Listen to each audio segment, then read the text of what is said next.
everybody! Zarkazm here. Welcome back to another episode of Feed the Beast. In the last episode, we were continuing to go through the Mystcraft age writing system, and I ran out of paper. Yay. So I realized that I no longer had a sugarcane farm. I used to have those sugar canes planted around the oasis over there in what's now the B area. But at some point, I must have picked them up and never replanted it. So I decided that I needed a sugarcane farm. Oh, excuse me, my Diet Coke's not agreeing with me. I also decided that I needed a cactus farm, because I haven't had a cactus farm in a while either, and we were running low on the cactus. And something that I've done before in my private Feed the Beast server, which I'm not sure I ever did a world tour on this world in particular. But we had a surface spawner, kind of like what we've got here that I'm currently in, killing skeletons. Ow, I got shot. But you know, once you build the surface spawner, you know, you've got that ugly U arch, and it's just really ugly. But I was able to repurpose the space and put a cactus farm inside it. So what I did with this one, since it's a double spawner, it gave me a little bit more room, and I also had a little bit more height. So what I did is I repurposed the entire inside. Is this full yet? Nope. I repurposed the entire inside space for the cactus and sugarcane farms. And let me just... Sweet. I got a tier 5 skeleton spawner now. Woohoo! So I'm going to take care of these zombies real quick. Getting all the loots. Now, I didn't put looting on these swords because I would just have an unmanageable inventory if I had looting on here. I could put Vorpal on it, you know, if I just wanted the heads. But it's not really necessary. I mean, unbreaking is a must with this sword. Not so much in the later version of Soul Shards, as I said, because in 1.6.4, the sword, the Shadow Blade for Soul Shards, is the durability of a diamond sword, whereas this is the durability of, like, I don't know, a stone sword. Yeah, so, unbreaking is definitely necessary, and of course, the Soul Stealer enchantment is necessary here as well. As you see, you know, I filled up that skeleton soul shard in no time at all. I'm gonna fill up the zombie soul shard in no time at all, and then I can show you what I did. I think you can see on my mini map, if I zoom in, you can see the building itself is kind of changed a little bit, and you can also see the energy level of my jetpack, or my nanoplate, virtually gone. And let me tell you, it is really hard to control the jetpack to use for building. Jesus. I mean, I really miss the Swift Wolf's Rending Gale ring. Alright, we're almost done with these zombies, so... you do realize I'm just talking to talk as I kill these things. But yeah, I really do miss the Swift Wolf's Rending Gale for that creative mode. Flying. Oh, Jesus. Die, all of you! I think I might fill up the soul shard.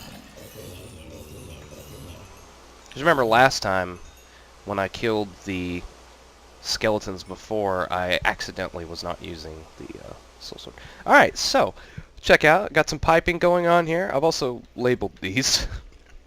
I put the faces in frames because the faces, it just didn't look right. Ooh, I got a new shovel. Hey!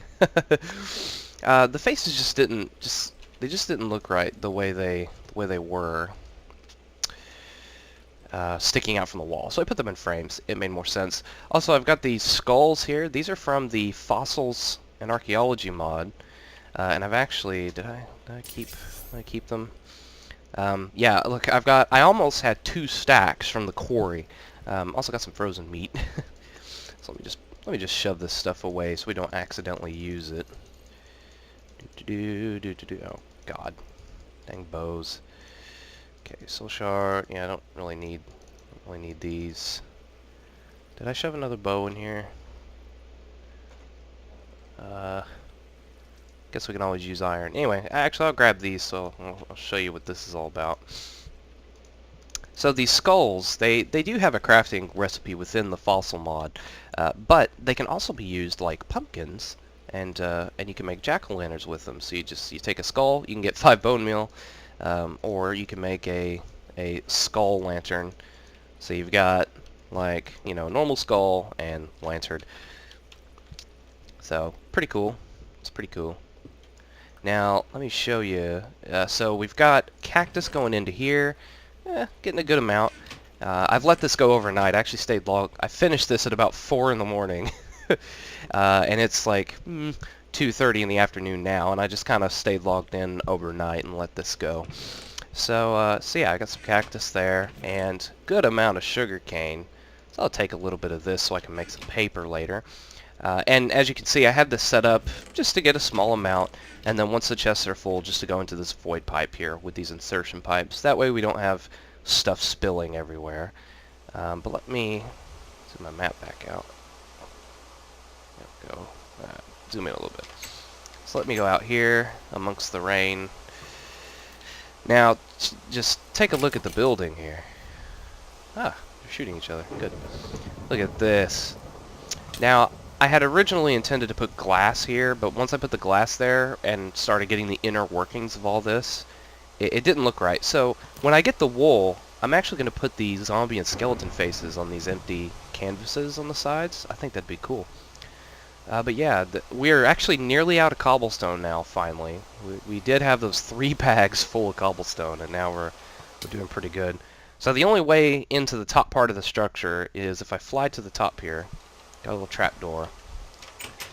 So at the top level, you've got, whoops, you got the cactus farm. Just 3 by 3 on each side. Oh, see, there's a cactus going there. The cobblestone makes it pop off, goes right into those obsidian pipes. And then the next 2 layers are just the sugar canes, which it's lagging a little bit. Can we fix this? Hello? Are those actually no, those aren't extended. It's just lagging on me. Yeah, you can see. So how this works, and I'll show you when we get back to the lair. I've actually got it set on the daylight sensor that turns the Tesla coil on, and it's going through a wireless transmitter to the wireless receiver, which is on this side. There it is. Going to the wireless receiver, which you've seen me use these before in the Tekkit series.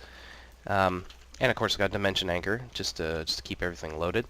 And the way this works, so everything comes down this middle chute, goes into these obsidian pipes here, catching it all. That track of water ended up not really being necessary. I did the lower level of the water first, before I built the internal part.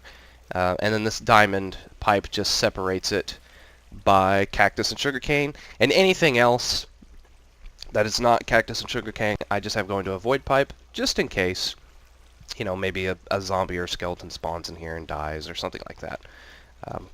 Just so we don't clog up the system. And so the way these pistons work, as you can see, is they will push the top 2 layers off into the center water track, and it'll just go down here. So let's go back to the lair. Let me shut these. Oops. Come back, portal gun. Did not want to throw you on the floor. God damn it. Okay.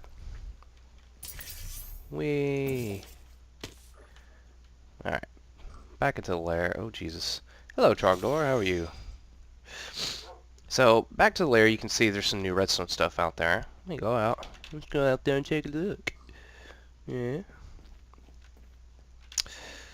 Let's go out here, take a look. Well, I need to recharge my stuff here in a minute. Alright, so how this works is you've got the daylight sensor here, which turns the redstone torch off during the day. Once it is nighttime, the daylight sensor turns off, allowing the redstone torch to turn on, and this is what turns on the... I may have screwed up the wiring there. When I was working with this, I undid the wiring on the Tesla coil because it was just constantly attacking me. Okay, so I'll fix this in a bit.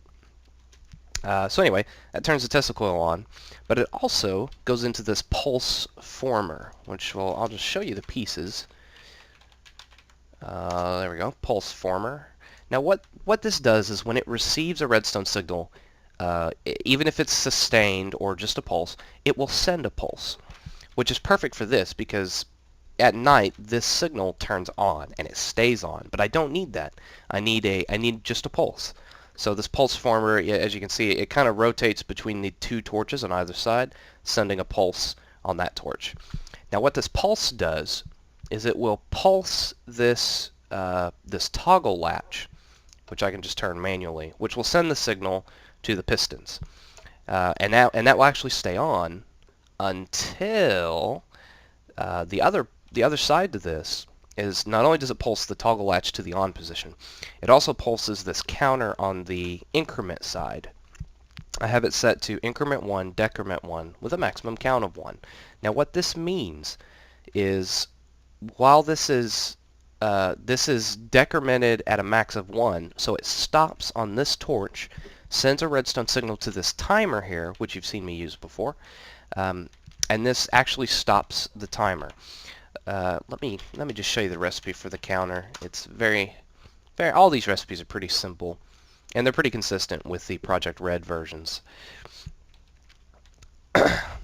or Red Logic, one of the two. Anyway, so what happens here is the timer is set to 4 seconds, and after 4 seconds it will pulse the toggle latch once again to turn it off.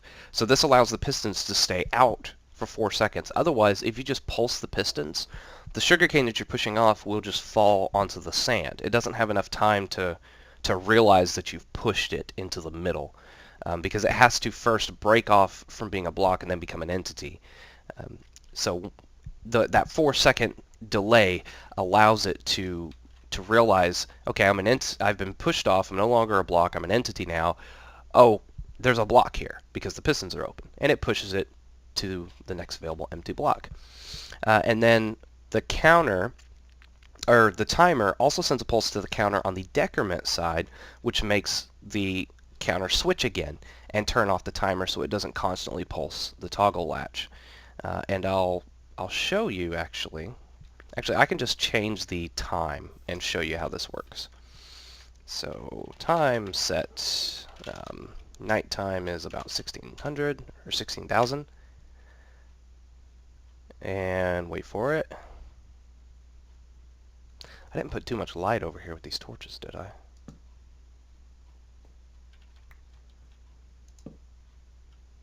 I don't think so. I think it just takes... Does it just take a minute?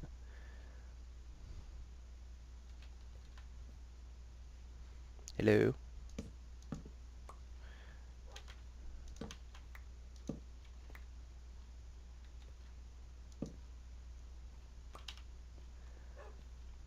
I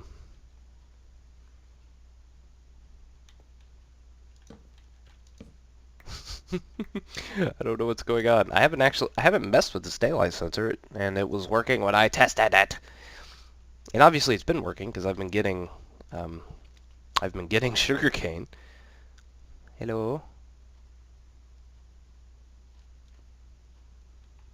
What? Oh, there it goes. Aha. So you didn't quite see it. The pulse former, it triggered the counter, allowed the timer to spin for 4 seconds, triggered the toggle latch so this would stay on. After 4 seconds, the timer triggered the counter again to turn the timer off, triggered the toggle latch to turn the pistons off.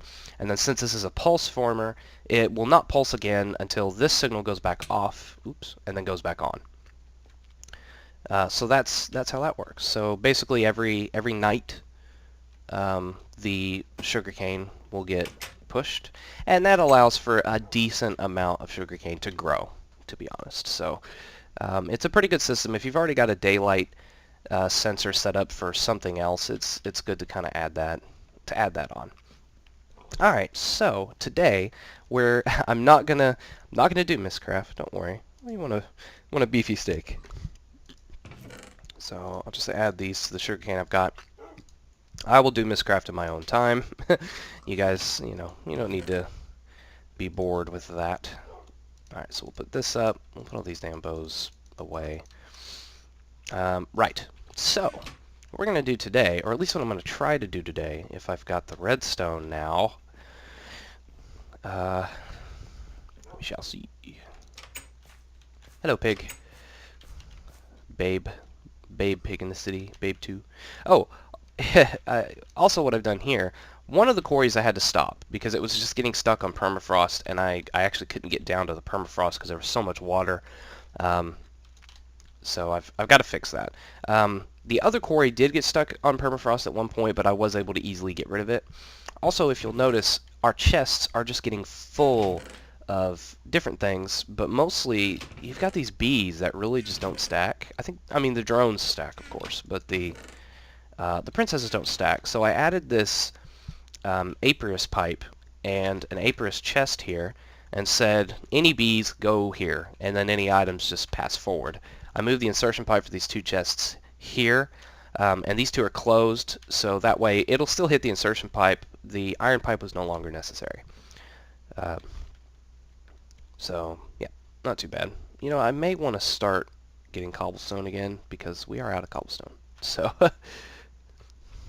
come to me, cobblestone. There we go. Now, if I remember right, the apiarist pipe also kind of acts as a gold pipe. Yep, see? Launches it away. Now, if we proceed down here, yeah, you can see we're pretty full on resources. I've already had to use some of the iron. Oh, yes, finally. See, we hadn't actually hit redstone when I was working on this, so I had to go down underneath the quarry and find some redstone. Awesome. So now we can get to work on what I wanted to show today, now that we've got this redstone. What I want to take a look at today, and it's something that still exists in 1.6.4, and it's stayed pretty consistent. There's been a couple of changes, but it's still pretty much the same. And that is the Modular Powersuits Mod, or as some of you might know it as, the CLLAAAAAWWW. So what I want to do is two things at least. I want to make boots, and I want to make the claw. For two reasons. One, these nano boots are pieces of shit. As you notice, I switched to my long fall boots while I was working on that project.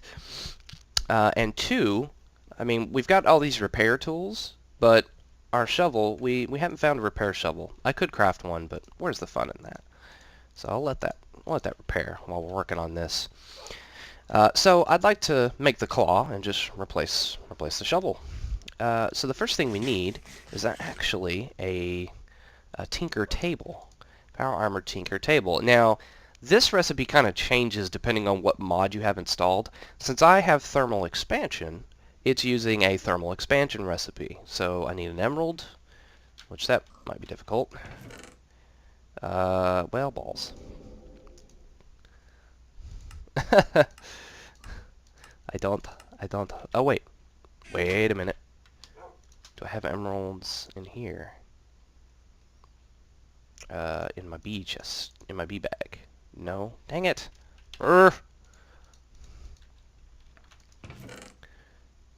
Oh wait, I've got a block of emerald. Ha ha ha! Yay.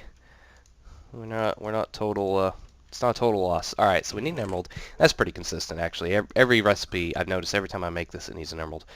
So we need electrum ingots, machine frame, and redstone transmission coil, which is silver and redstone. Pretty standard. Got some electrum here. Machine frame, I think, is an iron, gold, and glass, I believe. Let's look at that again. Oop, oop, oop, oop. Yep, iron, gold, glass. Got plenty of glass, or at least I used to. Okay. And then silver for the transmission coil. Silver. Now this thing does not require any power, thank God. That would suck. But it does not require any power. It does require you to, however, actually have the components. And I'll show you what I mean. Get this built real quick. Pretty simple. Electrum. There we go. Well, we got the tinker table. Now, I have the Sphax textures for this, but these textures, some of them aren't Sphaxed because they're pretty good by themselves. We'll put it where the anvil used to be. So this is a tinker table. It's pretty cool, huh? Now, I have no power suit items, so no power suit items found. We recommend experimenting with steel plates and basic circuits, because that's really all these things are. Electrum, iron, wiring, which is a different kind of wiring than industrial craft. Um, yeah, so not too shabby. So we'll make a bunch of that. And to be honest, that's really all the power suit is iron and wiring. So without any modules, the power suit is actually really worthless.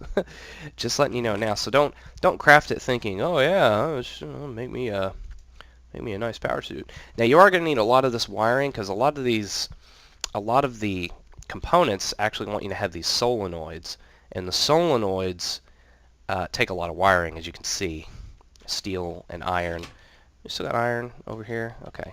I actually made a mistake last night when I was cooking this iron. I put iron in all three of the furnaces, not realizing that I only have this advanced ore upgrade in that one furnace. I do have enough diamonds now. I've got 2 diamonds there. We saw 11 diamonds in that multi-chest, and I've actually got 23 here that I found while looking for redstone. So, got enough diamond now. I could make an ore upgrade for all 3 chests, and maybe even upgrade all 3 furnaces to diamonds finally. So that would be good. But let's make this real quick. So wiring is, what is it, silver? Yes. Silver and copper. So let's get a bit of silver, a bit of copper. Right. Put this in our project table. Actually, I don't know what's more efficient because 3 copper makes 6 of those.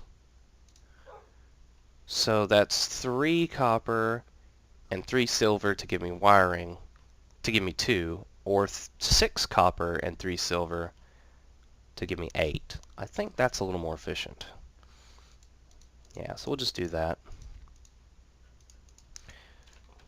And just get as many stacks of that as we can. And then iron.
which this is a bad example because it's actually one that you cannot hotkey, which kind of sucks. Shock absorber I might be able to do, which is the whole point of this. Actually, I mean, well, let's see. We have wool. Well, we actually have 2 wool. I hope it'll use that. And then I need 2 motors, as you saw. Motor, servo motor, which is 2 solenoids, 2 wirings, and a pneumatic servo from thermal expansion. Solenoids again. You can either use iron or steel. I recommend using iron because, I mean, there's no benefit for using steel. Maybe if you got 2. I'm pretty sure this changed later on, but in this version, ignore the steel recipe. It's kind of dumb. Right. We need iron from the furnace. Ooh, looky there. Alright, get rid of this. And iron, iron, iron. How did a zombie get up to my door? Pneumatic servo, which is glass. Here, glass. Oh crap, he just broke in. Well, he'll be down in a minute. Maybe Trogdor will take care of him. Is it like this? What have I done wrong here? Oh. Redstone. Iron. What? Oh. Has he not figured out how to get down to me yet? Oh crap, I used all my wiring to make solenoids. Alright, grab copper real quick.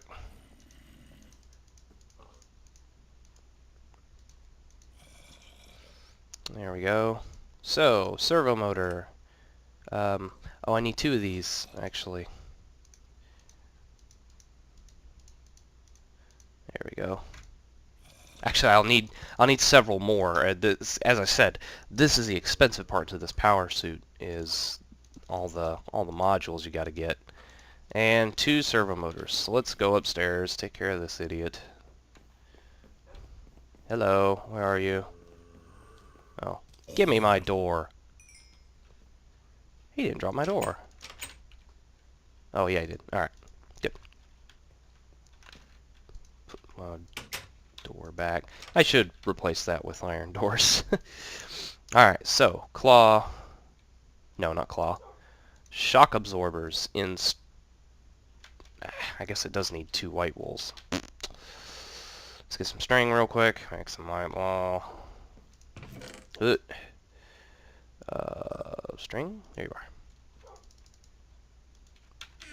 String.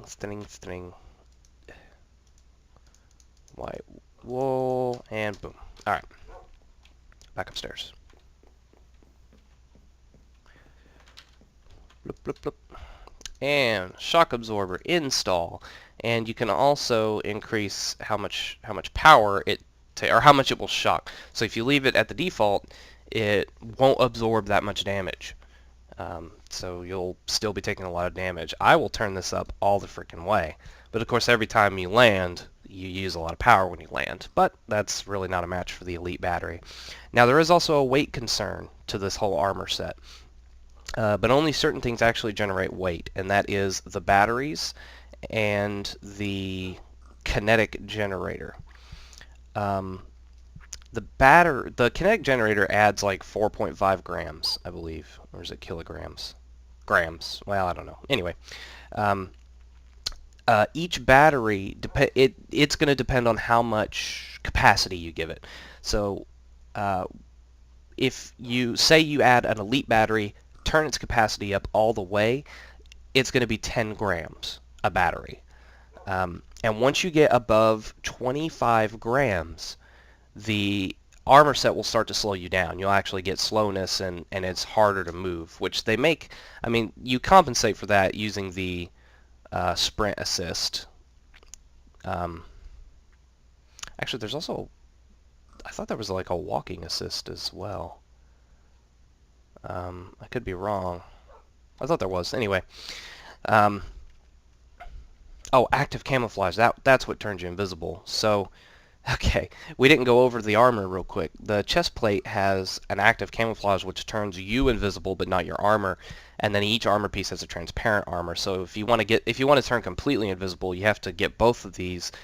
You get the active camouflage on the chest, and then you get the transparent armor on all four, and then hotkey them together. So when you turn active camouflage on, it turns transparent armor off, because you actually have to turn it turns transparent armor on. You actually have to turn transparent armor off because it's on by default once you add it. And then of course parachute, glider, jetpack, color changing module, and all the armor pieces, as you notice, have different levels of armor. Now the armors, we were just talking about weight. Iron plating and diamond plating will add weight, but the energy shield, which is 10 times better, does not add any weight. It is more expensive because it involves making like tesseracts and using a lot of ender pearls. So we'll need a lot of ender pearls if we want to deck out this armor. Same thing for the plasma cannon, because it requires these force field emitters, which is what the energy shield requires. Blink drive, by the way, is basically an ender pearl. It lets you blink. I don't know how else to describe that. But anyway, as we were saying about the weight, if you get above 25 grams, it's not a good thing. It makes you slow down. You can kind of compensate with the assisting, but really the sweet spot is actually 2 full elite batteries and then the kinetic generator. And you want to put those 2 batteries, you want to put one on your boots and one on your claw. I say boots because if you have a battery in all 4 armor slots, it will actually use the battery in your boots first. So there's really not a point to putting batteries in the other armor pieces unless you're going to give each individual armor piece to somebody, because no matter how much power you've got, it's always going to use the boots first. So I will put one of the boots fully charged, and I'll put one on the claw fully charged because you're more apt to loan your claw out to somebody to use, and they're going to need power for that. But your claw's power will only be used for other modules if it is in your hand. So I can't really, since I don't have a battery installed, I can't really give you a good example. But if I put my nano armor on, you notice how my nano armor has an energy level. The power suit armor, once you have a battery installed, is very similar. It has an energy level in joules. And the joules will actually change if you have the claw in your hand or not. So if you've got an elite battery in your boots and you don't have the claw equipped, it'll have, 100,000 joules, and then you pull your claw out and all of a sudden it's double that because you've pulled your claw out. So yeah, that's kind of the basics of the power suit armor. I'm going to be probably working on that a little bit. The main concern with the power armor is to make it actually have a defense. We need ender pearls because, as you saw here, you need those force field generators, which require unattuned tesseracts, which each tesseract requires 4 pearls. So that's a lot of pearls. So I think now that I've got some paper, I'm going to continue to work on Mystcraft off screen. And I don't know, hopefully we'll get, I do got some ender pearls, but still. Hopefully we'll get a good mining world for the quarry, because the quarry's about done, at least one of them. I'll have to fix the other one. So maybe I'll just leave those 2 there, put the other 2 extra quarries we have in a mining age, and then go from there. We'll have to figure out the ender pearl bit later. So for now, I've been Zarkazm. Frogmore wasn't really in this episode, so we can go off camera. I'll see you guys next time.